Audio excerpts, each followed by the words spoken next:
నా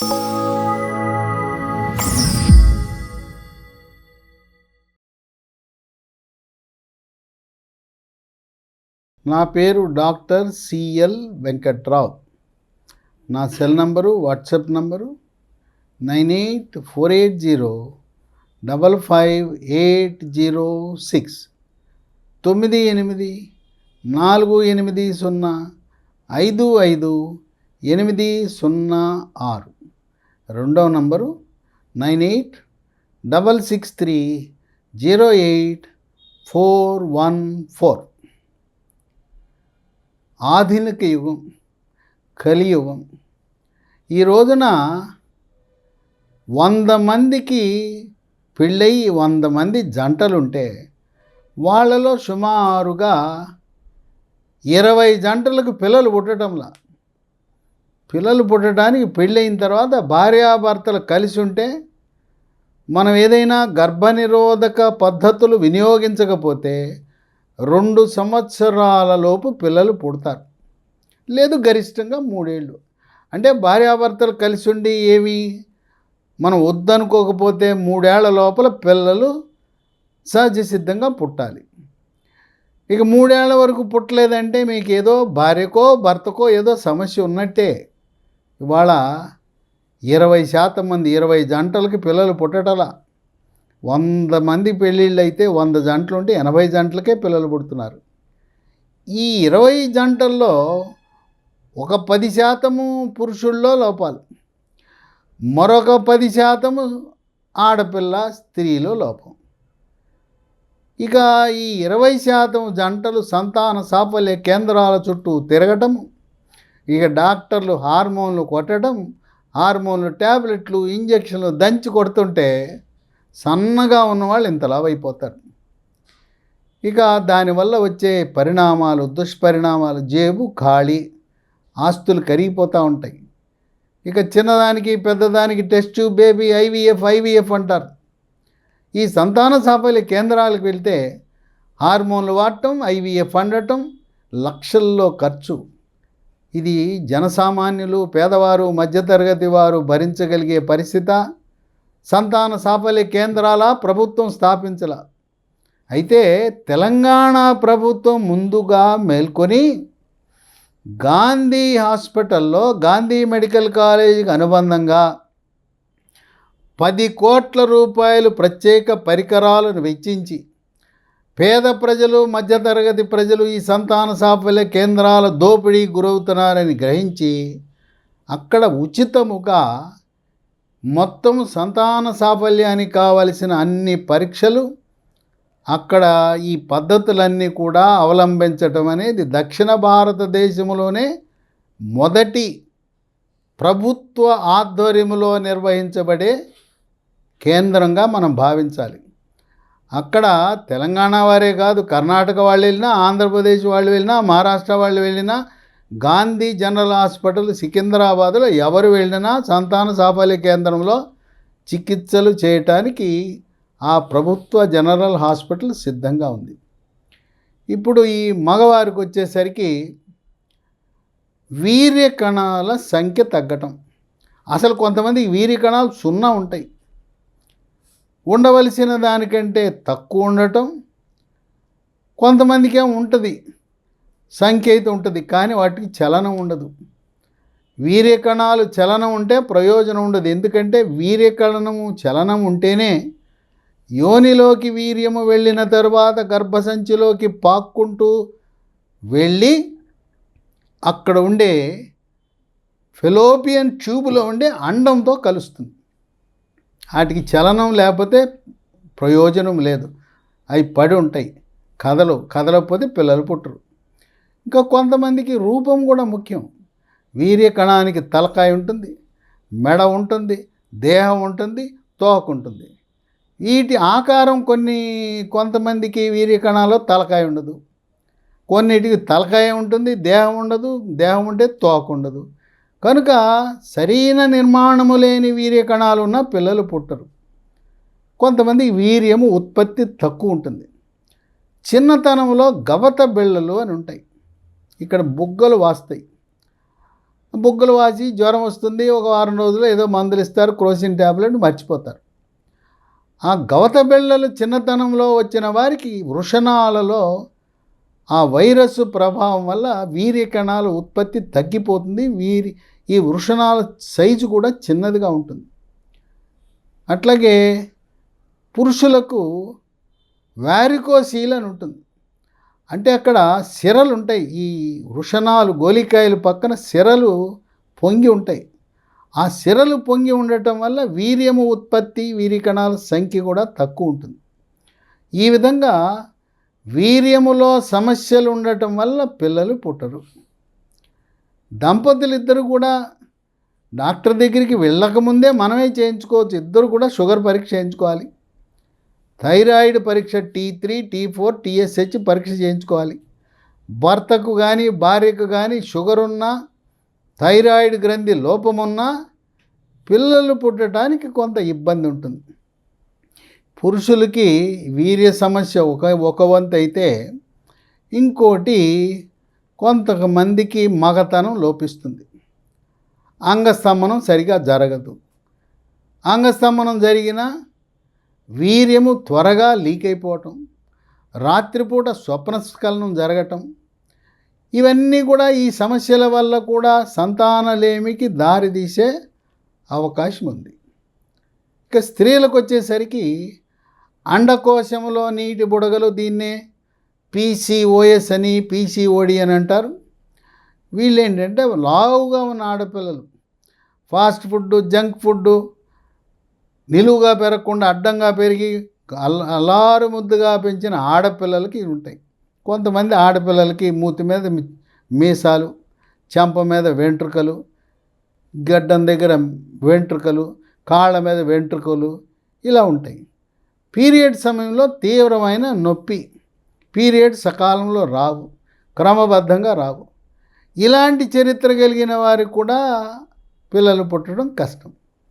అయితే మగవారికి, ఆడపిల్లలకి ఇలాంటి సమస్యలు ఉన్నప్పుడు సరే మనం డాక్టర్ని సంప్రదించాలి, పరీక్షలు చేయించుకోవాలి. సహజ సిద్ధముగా వీర్యము యొక్క పరిమాణాన్ని పెంచుకోవటానికి, వీర్యకణాల యొక్క సంఖ్యను పెంచడానికి, అలాగే ఈ వీర్యకణాల రూపురేఖలు సక్రమంగా ఉండటానికి, చలనం పెంచటానికి, సౌష్ఠవము బాగా ఉండటానికి, అట్లాగే ఆడపిల్లలకి 14వ రోజు, 28 రోజులు సైకిల్ అయితే 14వ రోజున అండకోశం నుంచి అండం విడుదలవుతుంది. అండం విడుదల సక్రమంగా జరిగేలా చేయటానికి ఏమైనా గృహ వైద్యాలు, చిట్కాలు ఉన్నాయా అంటే ఉన్నాయి. ఇప్పటి వరకు మనం వినుంటాం. ఏదో మనం రకరకాల బియ్యాల పేర్లు వినుంటాం. మనకు తెలిసిన బియ్యం ఏంటి? ఇప్పుడు మనం వాడే బియ్యం ఏంటి? తెల్లగా మల్లెపువ్వులా ఉండే బియ్యం వాడుతున్నాం. సర్వ రోగాలకు కారణం ముఖ్యంగా షుగరు, బీపీ, గుండె జబ్బులు, పక్షవాతం, ఈ యొక్క సంతానలేమి సమస్యలన్నిటికీ కారణం ఈ తెల్లగా మల్లెపువ్వులా ఉండే బియ్యం. ఇవి కాకుండా ఇతర బియ్యాలు మనకు తెలిసినవి దంపుడు బియ్యం, ఉప్పుడు బియ్యం, నల్ల బియ్యం, రెడ్ రైస్, ఇవి మనకు తెలిసిన బియ్యం. కానీ తమిళనాడులో అక్కడ పండించే ఒక బియ్యం, అది విశిష్టత కలిగిన బియ్యం. దాని పేరు మప్పిల్లై సాంబార్ రైస్. మాపిల్లై అంటే తమిళ భాషలో అల్లుడు. ఈ అల్లుడి బియ్యం అన్నమాట ఇది. బ్రైడ్ గ్రూమ్ రైస్ అంటారు.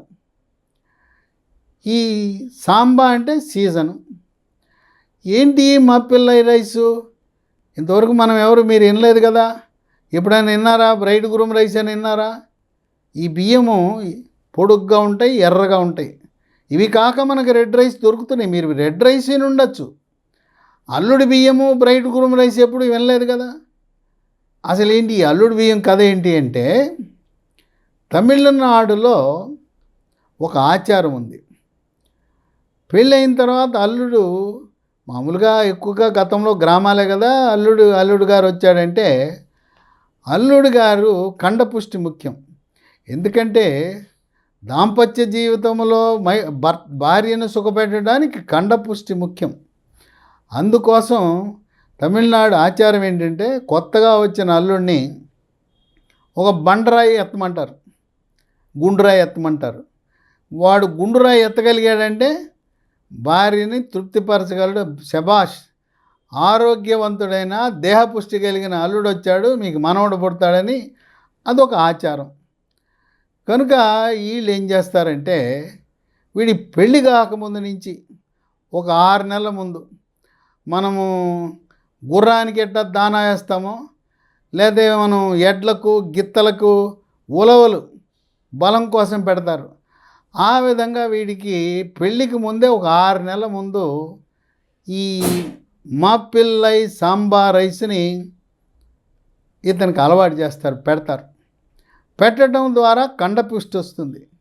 కండపుష్టి వచ్చి ఆ గుండు రాయిని సునాయాసంగా లేపగలుగుతాడు. ఈ వరి వంగడము ఇది 6 నెలల పంట.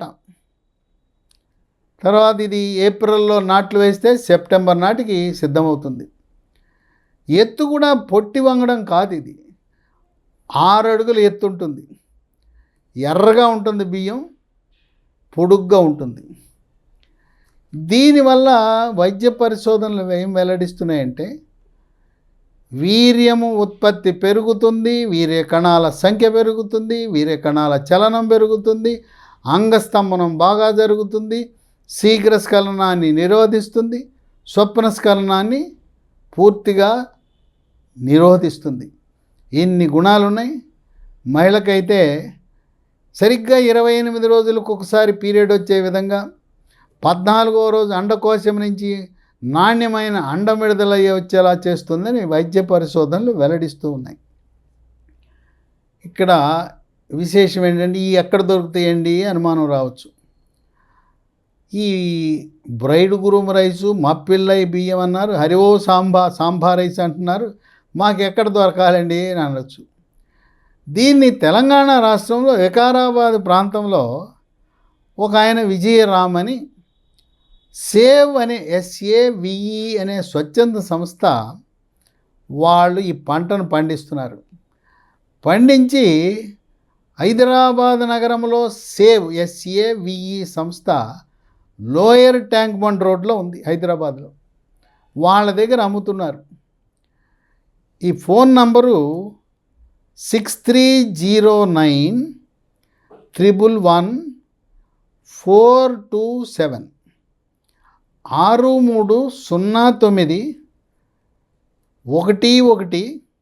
6309111427.